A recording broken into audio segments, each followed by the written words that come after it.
Olá, estamos de volta com a leitura das cartas de Cristo. Nós estamos agora, neste momento, lendo a carta 5. Já lemos a carta 1, 2, 3 e 4. Os vídeos estão na playlist. Eu convido você a recorrê-los para que você possa entender o raciocínio de Cristo completamente, ao estabelecer uma verdadeira conexão com Ele, para entender essa marcha de ensinamentos que Ele vem nos trazendo. É muito importante e imperioso que vocês conheçam o teor desses outros vídeos, dessas outras cartas, a carta 1, 2 e 3 e 4, porque são importantíssimas bases para se entender o que estamos lendo, expondo aqui o que ele veio nos explicar nessa carta 5, em linguagem científica muito profunda, mas com aquela noção do que ele nos ensinou nas cartas anteriores. A gente segue o raciocínio dele aqui com tranquilidade e a gente vai captando tudo de uma maneira bem mais fácil de se compreender. O meu desejo sincero é que nós evoluamos juntos. É só por isso que nós estamos aqui juntos, como uma família, crescendo juntos, porque estamos na mesma linhagem de aprendizados.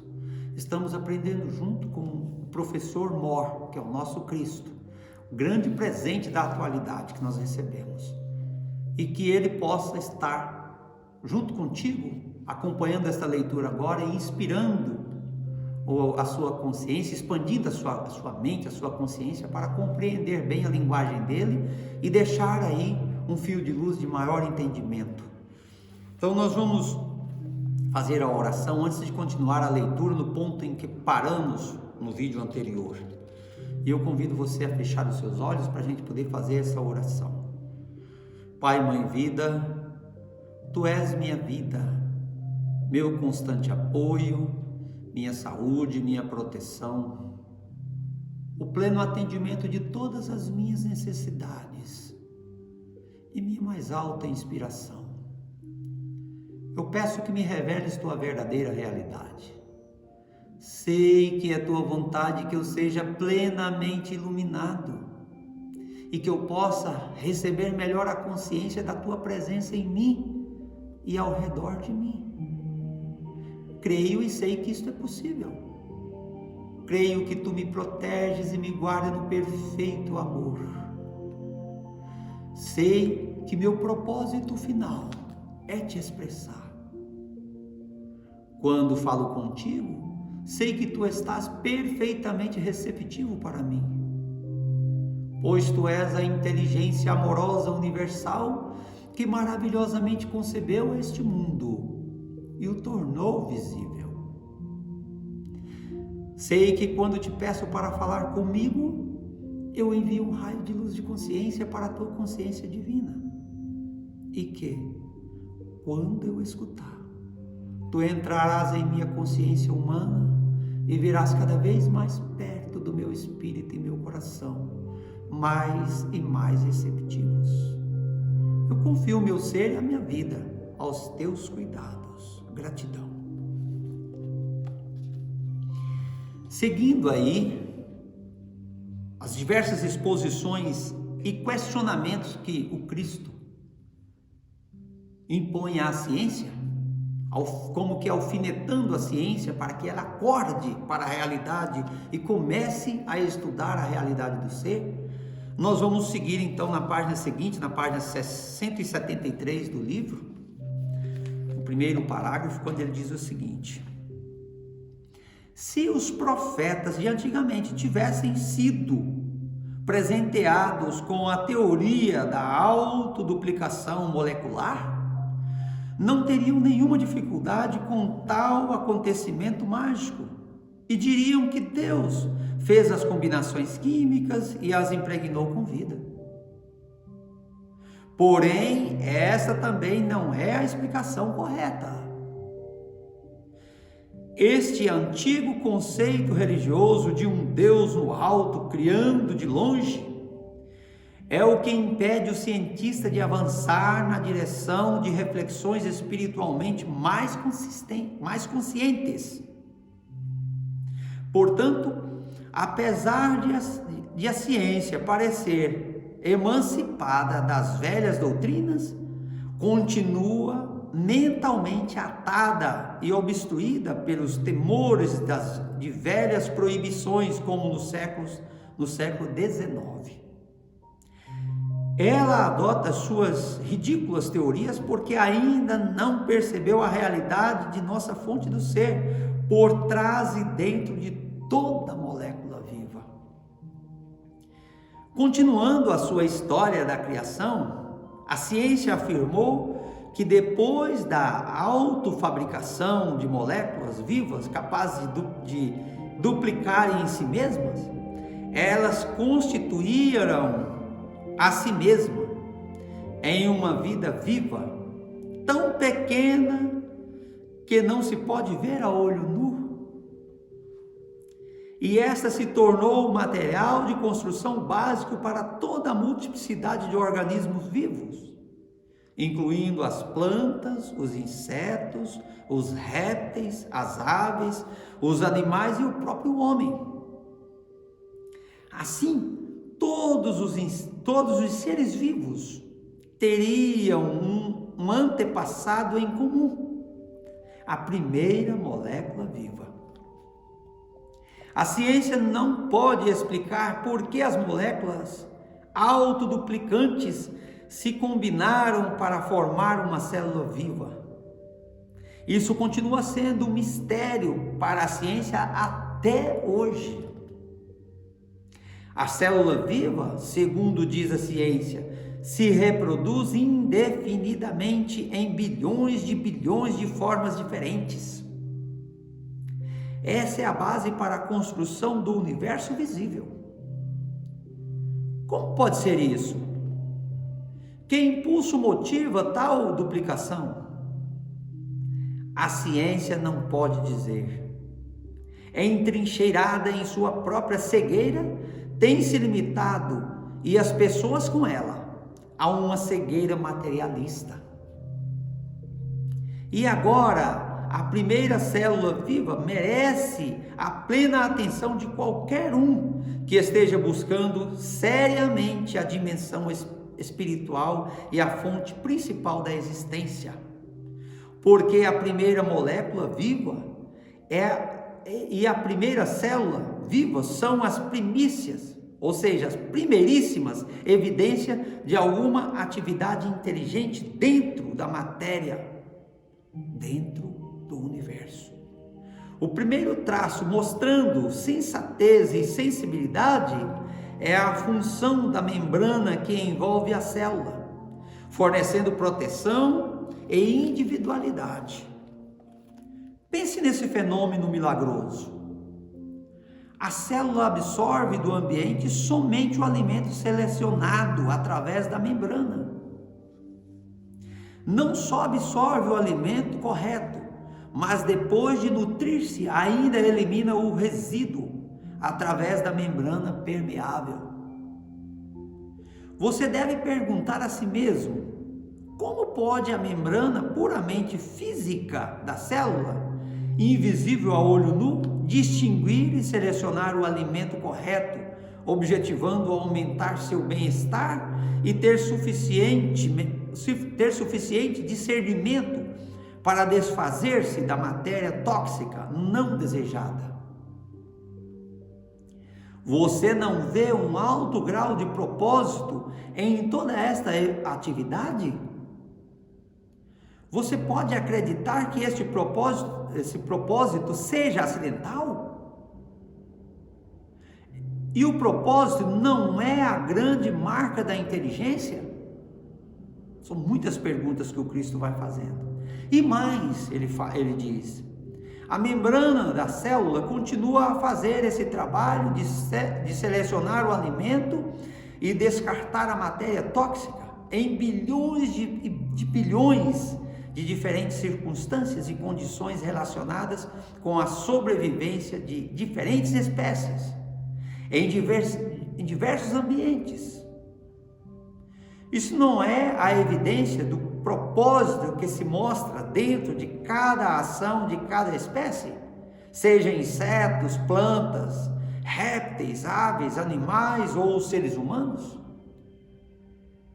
Não seria possível descrever o universo como o consistente e constante impulso do propósito tornado visível no reino da matéria visível? O espírito do propósito é um elemento físico ou um elemento da consciência? E se você pode aceitar que o propósito é um impulso inegável de criatividade por trás da existência, então pode passar para a próxima percepção. Seu universo é a manifestação visível de uma evolução inteligente de causa e efeito, evidente na matéria viva. Pois se a célula viva pode selecionar o alimento correto e também eliminar o resíduo tóxico, esta simples atividade demonstra um conhecimento da necessidade de digestão e de eliminação de tal resíduo para assegurar a contínua saúde da célula. Isso não é uma clara indicação de uma evolução inteligente, de causa e efeito? E mais, a ciência diz que a célula contém um núcleo que poderia comparar-se ao cérebro humano, uma vez que transmite mensagem e sua mais importante função é a de armazenamento de informação, ou seja, a livraria que contém não somente os detalhes que se relacionam com uma célula, mas também os do corpo inteiro no qual ela reside. O fato é que, ao investigar a célula, a ciência descobriu que esta em si mesma parece ser um sistema de mensagens químicas transmitidas de um modo proposital, inteligente e inteligível. Como poderia acontecer isso se as origens das moléculas da célula fossem apenas elementos químicos inanimados? Você poderia duvidar de que por trás de cada mensagem, cada mensageiro com uma mensagem a transmitir, há um pensamento inteligente ou consciência? E o que pensar da precisão das mensagens transmitidas de célula para assegurar a precisão da duplicação exata de certas espécies durante milhões de anos? Em que momento da criação a consciência entrou nos organismos vivos?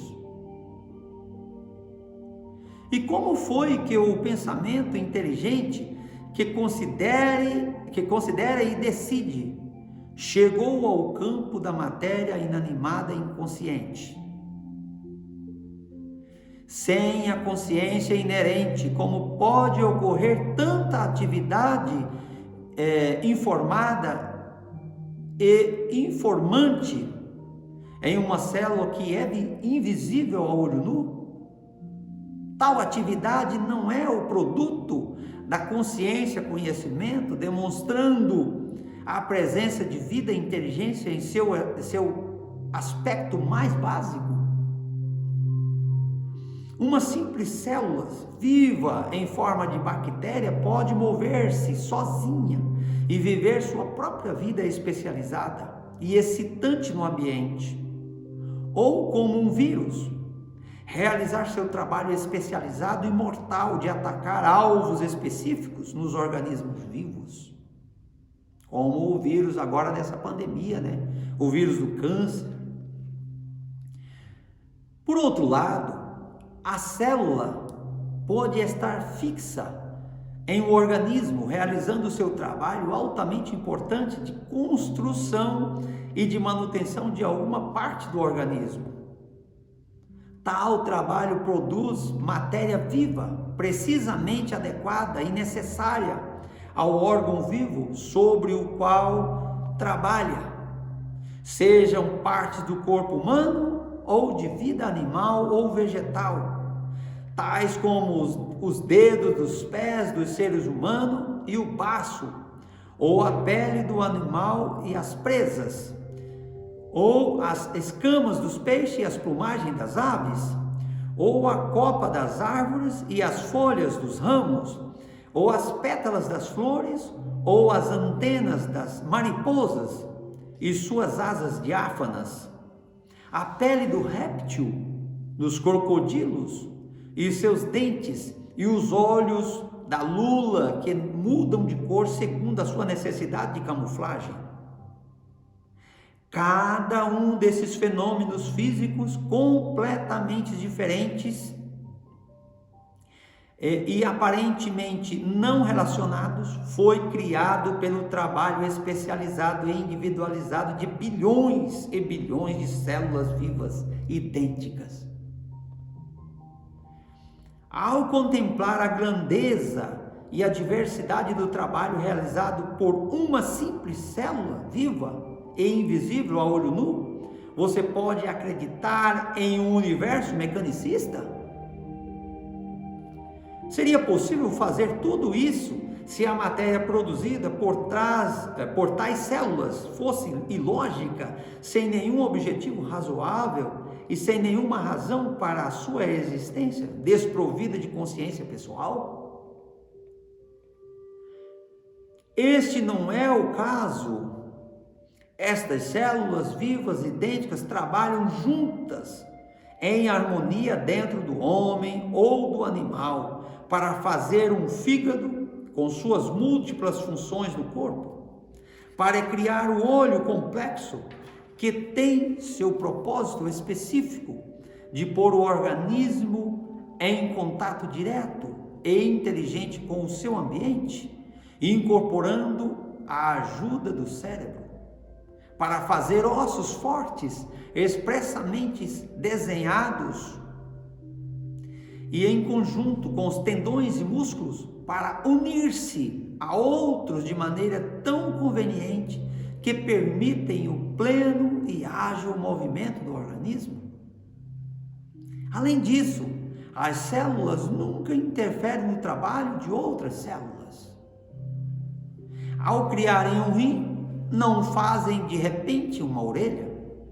Ao criarem o cabelo, não se lançam subitamente a fazer a pele.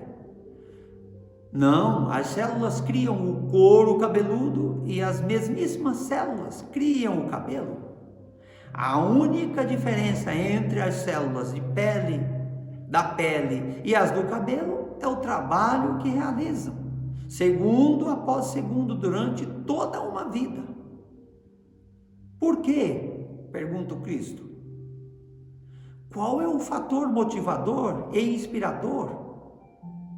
Acidente?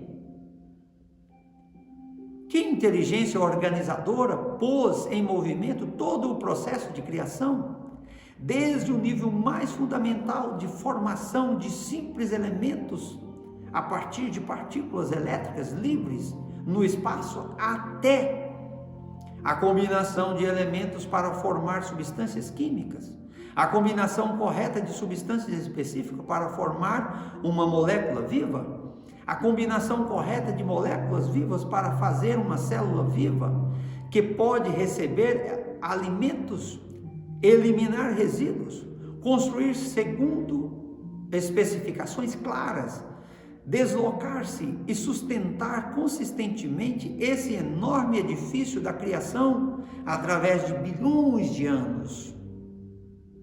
Qual é a força motivadora que concebeu e fez evoluir com sucesso nos sistemas vivos as entidades vivas, bilhões e bilhões de maneiras diferentes de fertilizar as sementes de todo tipo, seja das plantas, dos insetos, dos répteis, das aves, dos animais e dos seres humanos, desenvolvendo para cada um deles um sistema inteligente de procriação, adequado às condições climáticas e à produção de vegetação no ambiente, a fim de assegurar a sobrevivência.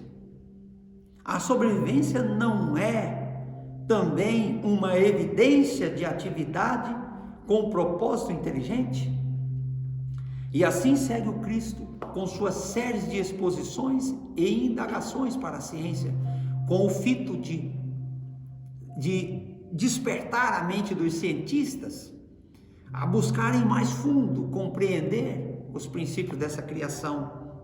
E ele segue aqui com uma exposição maravilhosa, que dá um campo aqui de estudo muito grande, para aqueles que são cientistas e até para nós que somos leigos da ciência, mas para a gente aprofundar nisso aqui e entender como é que se constrói essa existência, como é que nós nos tornamos visíveis, quais são os nossos propósitos nesta existência, por que o Pai nos concebeu, essa inteligência universal nos concebeu e nos tornou visível.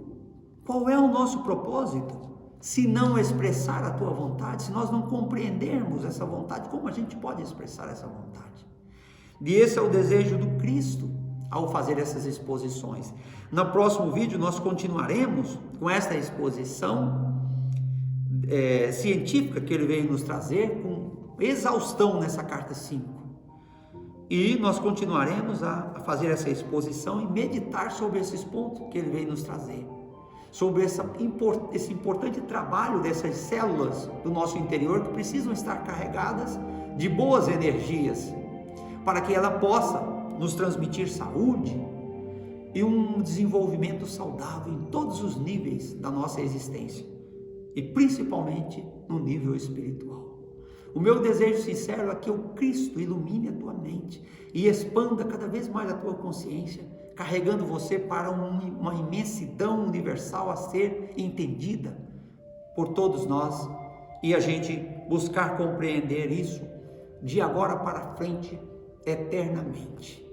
Que Ele possa iluminar você e toda a tua casa, trazendo você sabedoria, saúde, muita paz. Gratidão. Fiquem com o Pai.